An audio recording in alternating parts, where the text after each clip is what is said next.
Hello, good morning. My name is Alberto Cabrero. I work on river management on Duero Basin Authority, and as part of this community of practice, we would like to show you our work on river restoration. For what we have prepared a video.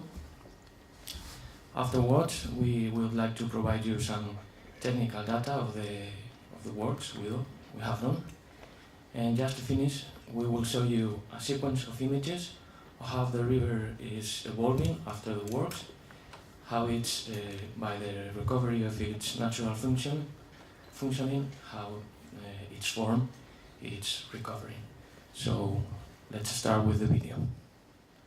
We'll let some copies of the video over here so you can borrow. We didn't expect so many people, so we have not so many copies, but you can see it by the website anyway.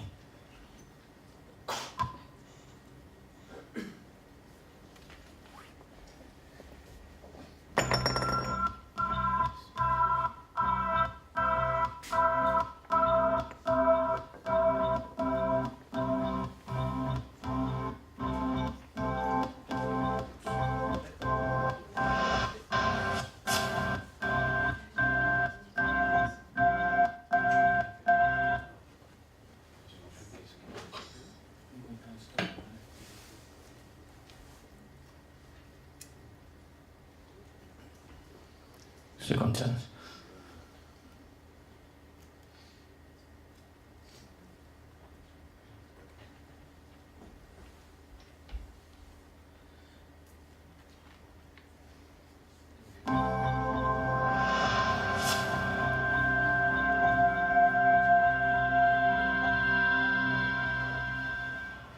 The Orbigo River project has been implemented by the Spanish Ministry of Agriculture, Food and Environment through the Duero River Basin Authority in compliance with the Floods Directive and the Water Framework Directive and their respective goals of reducing the negative effects of floods and improving the ecological status of water bodies.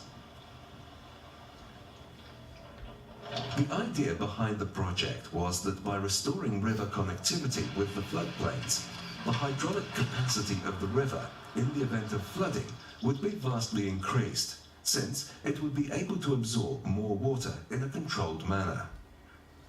In turn, through restoration of this connectivity, various natural processes would be re-established that would lead to ecological improvements.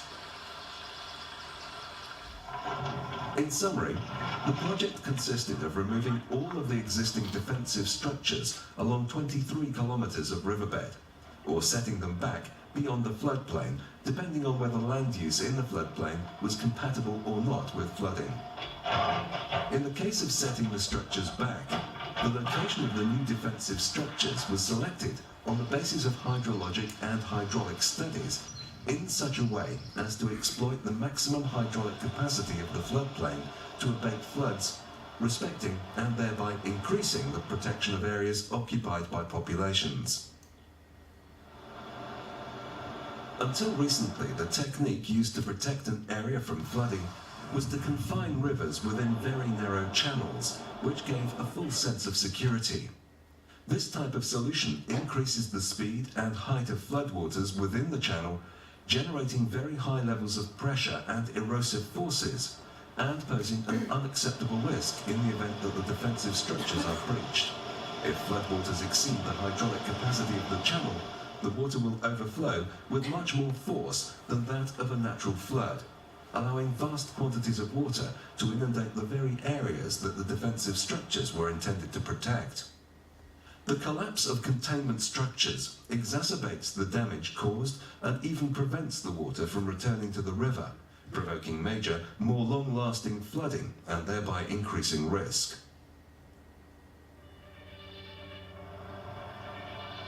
Technically, setting defensive structures back is not a complex procedure, but it requires perfect planning of tasks on the basis of two premises.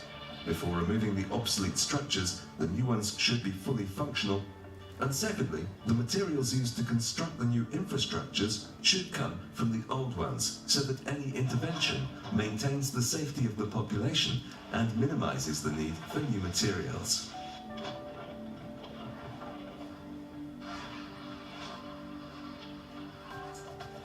interior of the dike is composed of lightweight materials that will support plant recolonization, thus integrating the structure into the landscape.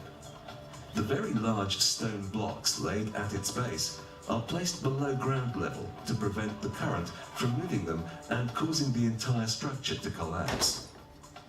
Lastly, in those areas where this is necessary, the face which will be exposed to the river is clad with smaller stones to solidify and strengthen the entire structure. In the new approach to flood risk management, however, defensive structures are moved as far away as possible from the riverbed in uninhabited areas, restoring the river surroundings and allowing the floodwaters to spread slowly and in a controlled manner over the floodplain, favouring a natural phenomenon called flood abatement. During flood abatement, when the flow increases as a result of a flood and the floodwaters occupy agricultural and forest areas for a limited amount of time, but do not rise as high or flow as quickly, which in turn benefits the inhabited areas, which are thus exposed to less risk of flooding. Although the spread of floodwater across floodplains occupied by forestry and agriculture does not present a threat, interventions affecting inhabited areas and their immediate surroundings require a different kind of planning, which must necessarily have the support of public opinion. Thus, months before implementing this project, the Duero River Basin Authority technicians began an information and citizen participation campaign within the affected municipalities in order to address the doubts and uncertainties identified regarding the safety of the riverside population. A hydraulic simulation was used to model the behaviour of a large magnitude flood, an event which will on average happen at least once every 50 years. For the situation before the project, the computer model predicted that the increased flow generated by the flood would not be retained by the obsolete defences, causing the water to invade urban areas. The approach taken with the new project has made it possible to clear the river area of obsolete and inefficient structures that were impeding recreational access to the river, and to construct a new line of dikes within the urban boundaries, so as to maximise the safety of villages with respect to flooding, whilst at the same time improving the visual, recreational and ecological quality of the area. Thanks to this computer model, we can simulate what would happen today if the same level of flooding occurred around Cabrero once the defences have been set further back.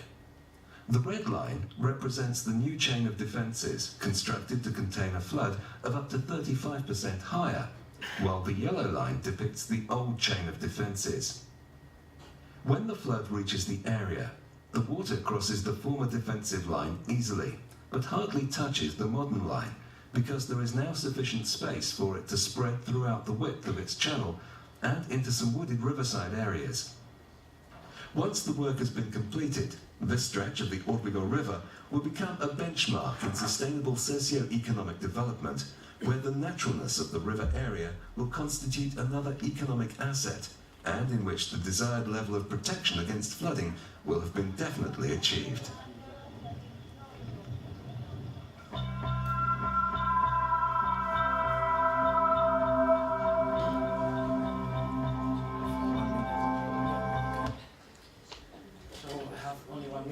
Just to tell you that if you like it, the modeling, the fluid modeling you have seen in the video, it's developed by the FedEx, a Spanish organization.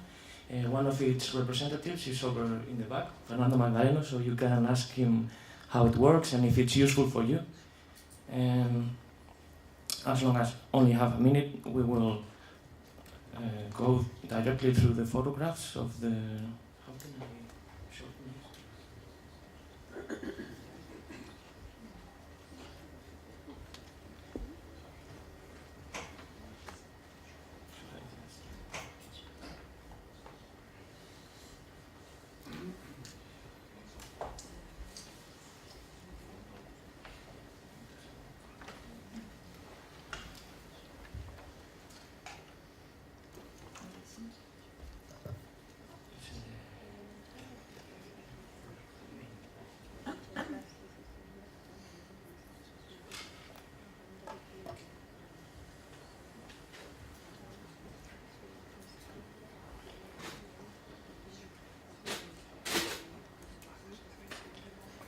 So first we will see how the river it was before the works. You see the embankment with covered with rock armor.